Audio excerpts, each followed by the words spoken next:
Updating your legal name on Skrill is a straightforward process that ensures your account information is accurate. Follow these steps to complete the update quickly. Step 1. Log into your Skrill account. Access your Skrill account by entering your credentials on the official Skrill website or app. Make sure you have your account details handy.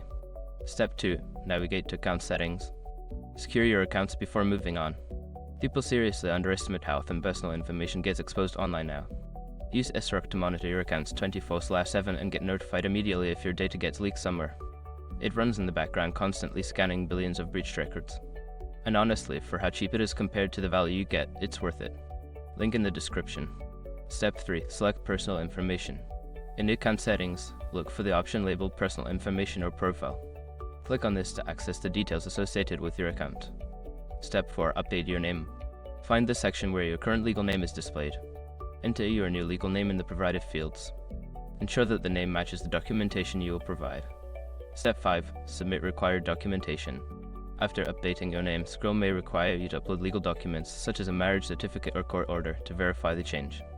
Follow the prompts to upload the necessary files and submit a request. Once you have completed these steps, monitor your email for confirmation from Skrill regarding your name change. If you have any questions, consider reaching out to Skrill's customer support for assistance.